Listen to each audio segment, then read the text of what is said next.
Comenzamos el capítulo séptimo de la historia del catolicismo.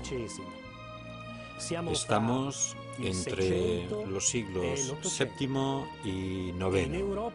En Europa se va a producir una forma de unidad que tendrá en Carlos, luego conocido como Carlomagno, un eje central que se completará con la obra de grandes evangelizadores como San Bonifacio.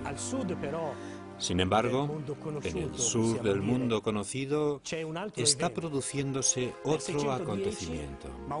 En el año 610, Mahoma comienza su predicación y su ejército empieza a moverse.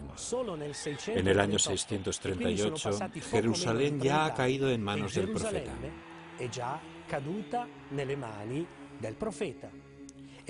Han pasado menos de 30 años y la conquista avanza con gran celeridad. Las regiones que primero recibieron el anuncio del Evangelio son las primeras que caen. Y en menos de 100 años, toda la costa norte de África será conquistada. Europa se encuentra con el ejército del Islam en España, pasado el estrecho de Gibraltar, y debe despertarse. Todos comprenden el riesgo que corre la Europa fragmentada de aquella época y se preparan. 600 años de historia cristiana podrían desaparecer. Europa debe encontrar un líder.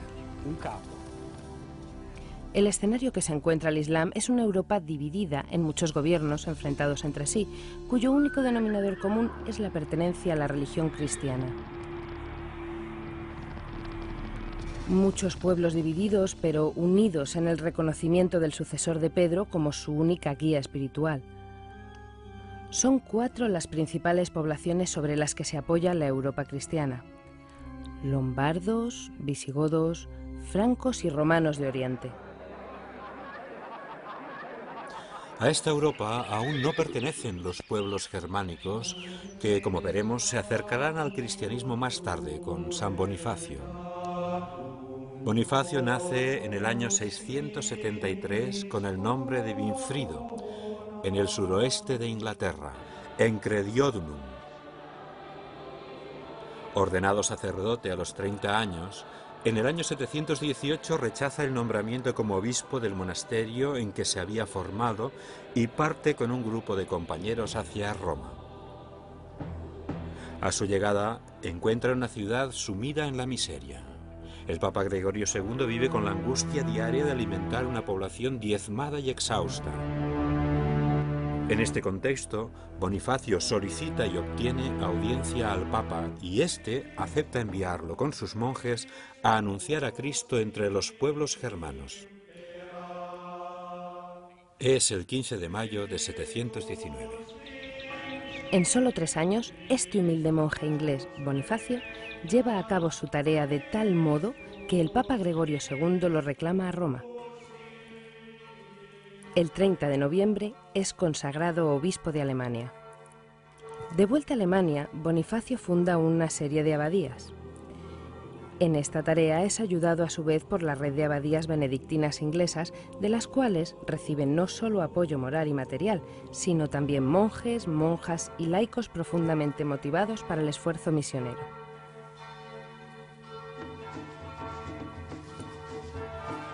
Es una historia que se sigue repitiendo en la actualidad.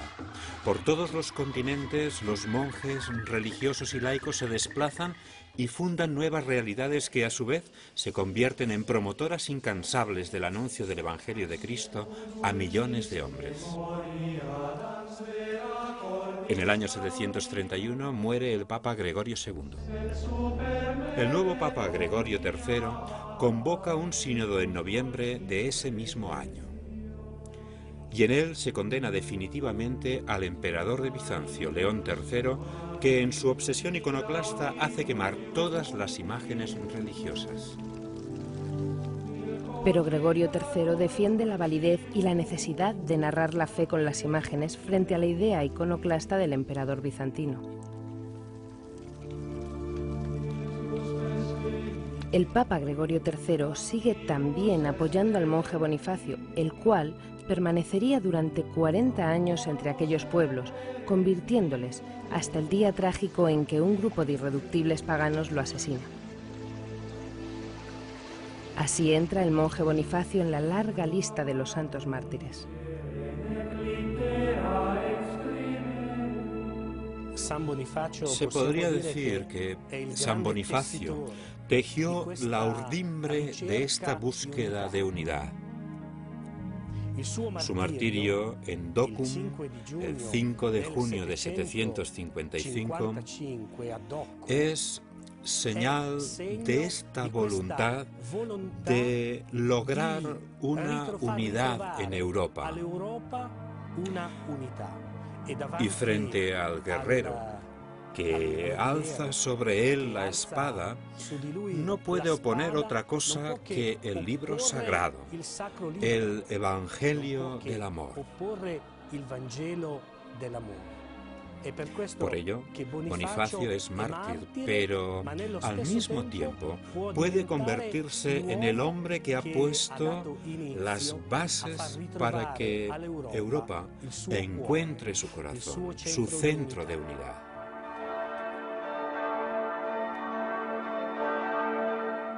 Bonifacio, San Bonifacio, a aquellos que lo amenazan ofrece palabras de paz que no detienen al pagano, que con un solo tajo corta el Evangelio y la vida del santo. Junto a él son asesinados 51 compañeros, como en la actualidad lo son miles y miles de misioneros.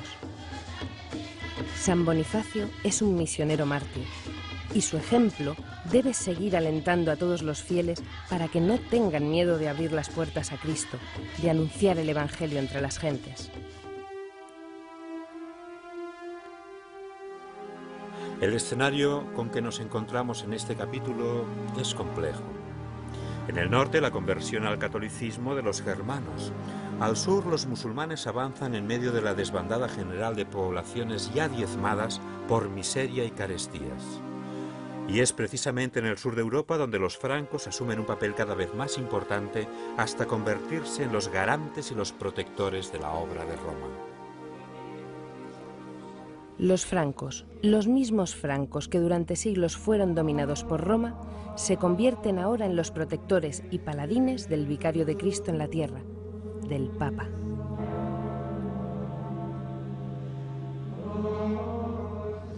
La primera figura que descuella en la estirpe carolingia es Carlos Martel. Bajo su mando, las tropas francas llegan hasta el Loira y alcanzan Poitiers. Aquí es donde Carlos Martel frena y derrota a los musulmanes, los cuales intentaban extenderse por toda Europa. En pocos años, el ejército de Carlos Martel avanza y conquista una tierra tras otra. Pueblos enteros han de convertirse incluso por la fuerza a la fe católica.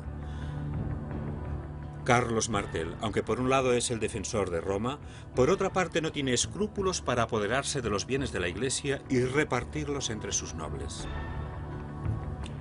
Carlos Martel morirá el 22 de octubre del 741, siendo sepultado en la Catedral de Saint-Denis.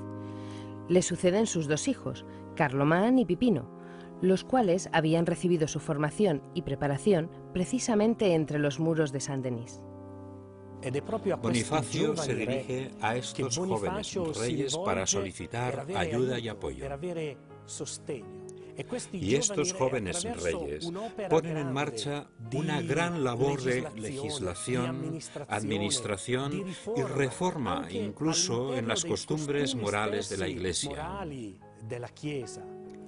Es entonces cuando los sacerdotes, para diferenciarse, comienzan a vestir el traje talar. A los monjes y monjas se les entrega una única regla, la de San Benito. Y estos reyes, apoyando la misión de Bonifacio, ayudan a que el Evangelio se difunda por toda Europa. Uno de los nuevos reyes francos, Carlomán, imbuido por este espíritu de redescubrimiento de los valores profundos del catolicismo, decide retirarse definitivamente al monasterio benedictino de Montecassino, en Italia, donde vivirá hasta su muerte. Pipino, su hermano, concentra en sus manos todo el poder.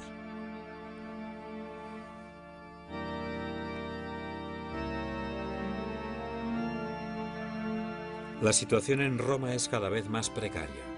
Bizancio está ocupada tratando de contener el avance musulmán y las veleidades expansionistas de los lombardos, que amenazan cada vez más los territorios de Rávena y de la misma Roma. El Papa Esteban II acepta la protección que le ofrece el rey de los francos, Pipino el Breve. En el 753, pasando por Pavía, llega a Francia en medio de la devoción del pueblo y de la corte. Aquí, en la Catedral de Saint-Denis, el Papa concede a Pipino el título de Patricio de Roma, como protector de Roma. Y el mismísimo rey de los francos acompaña en su regreso a Italia al Papa, sometiendo a los lombardos y convenciéndoles para que cejen en su amenaza sobre Roma. Así pues, el Papa vuelve a una Roma que ya no sufre el acoso lombardo, pero los traidores siempre son traidores. Y nada más volver los francos a sus territorios, los lombardos, guiados por Astolfo, parten de Pavía para asediar Roma.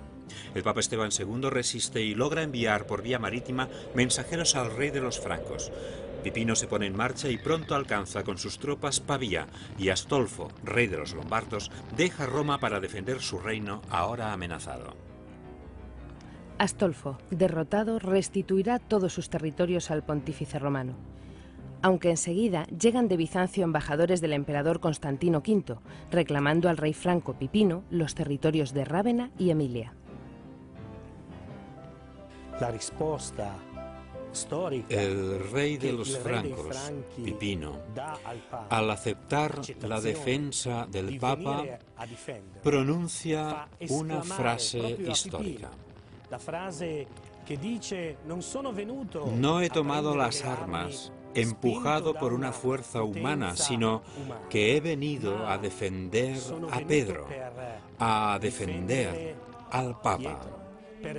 Y los territorios que conquisto los dono a Pedro, a su sucesor.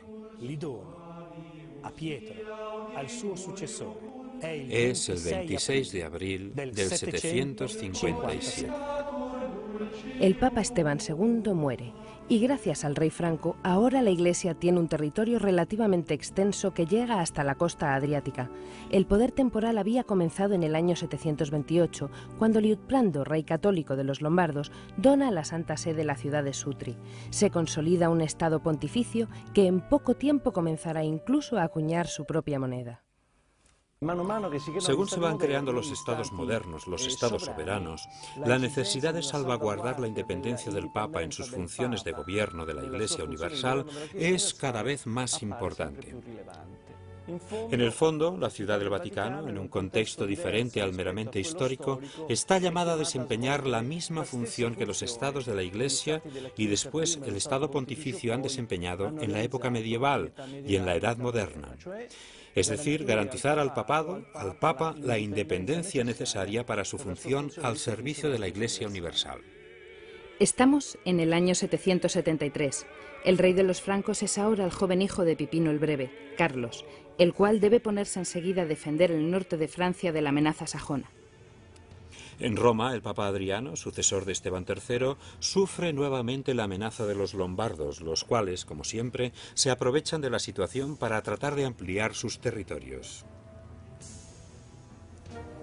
Pero Carlos, rey de los francos, una vez vencidos los sajones en el norte, guía a sus ejércitos y corta de raíz las veleidades lombardas, cayendo sobre ellos para defender al Papa Adriano.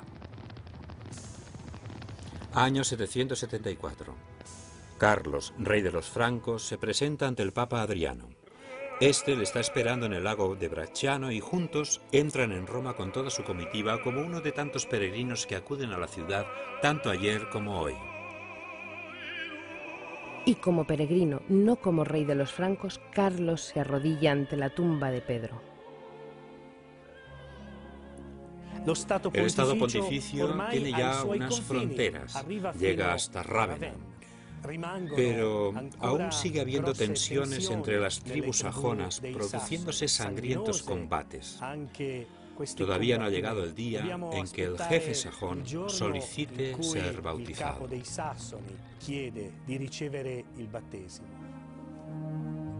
Igual que el rey de los avaros, Tudum, que se hizo bautizar en Aquisgrán teniendo como padrino al mismísimo Carlos. El reino de los francos se extiende ahora casi por toda Europa, excepto España, dominada por los musulmanes.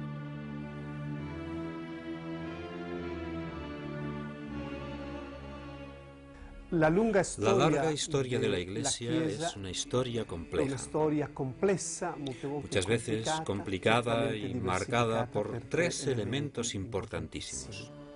En primer lugar, la gran variedad de lenguas, de etnias, pueblos y naciones.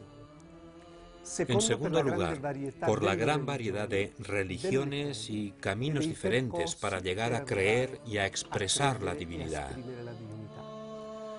Y en tercer lugar, por una presencia que atraviesa la fe cristiana, la fe católica. Esta presencia se ha visto de alguna manera molestada o incluso sacudida en el momento en que los pueblos árabes musulmanes comienzan su ascenso y expansión por el norte de África, por Oriente Medio. Por las tierras y áreas geográficas que se habían considerado siempre como cristianas bajo el Imperio bizantino, por decirlo de otra manera, bajo el imperio de la Iglesia Católica. En esta visión universal tenemos que encuadrar el diálogo con los musulmanes. Sabemos que en Europa, en nuestra realidad actual, tenemos ciertas complicaciones. Tenemos sociedades y pueblos que tienen una fe diferente. Es necesario encontrar un camino viendo e intuyendo un rostro, una presencia, los ojos, la boca, los pensamientos de Dios en cada ser humano. Y esta es la base principal, el gran espacio en el que se construye la dignidad de la persona, los valores humanos, los derechos humanos.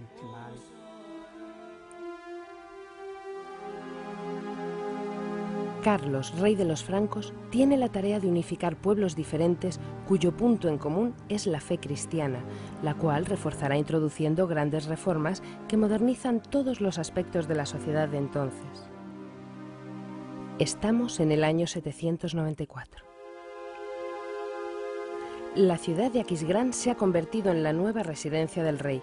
Occidente está prácticamente separado del emperador de Oriente, incluso desde el punto de vista cultural. Esto será determinante para la historia de la Iglesia Católica. En la noche de Navidad del año 800, en la Basílica de San Pedro, en Roma, el Papa León III corona a Carlos como emperador de los romanos.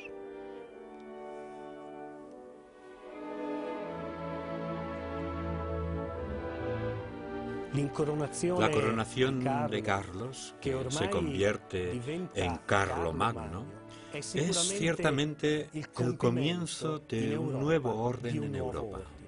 Evidentemente, todo esto no le gusta nada al emperador de Bizancio, el cual reitera que solo puede haber un emperador de los cristianos. En territorio italiano la situación es complicada. Siracusa en Sicilia en esta época habla griego. Podemos considerarla como un territorio que está dentro de Italia, aunque en aquellos tiempos la división era diferente. Entonces, ¿cómo es posible armonizar estas tensiones? La separación entre las iglesias de Oriente y Occidente era cada vez más profunda. Una grieta que en la actualidad, y a través de un gran esfuerzo, pero con cierto éxito, está intentándose reparar. El 22 de enero del año 814 muere Carlomagno y deja todo lo que había logrado en manos de su hijo Ludovico, que será conocido como Pío. La época del feudalismo está comenzando. Muy pronto, en el norte, Polonia y Rusia serán evangelizadas. Y en los caminos de Europa, los recorridos de los peregrinos abren los senderos del medioevo hacia sus catedrales. A la Iglesia le esperan grandes retos, como veremos en el próximo capítulo.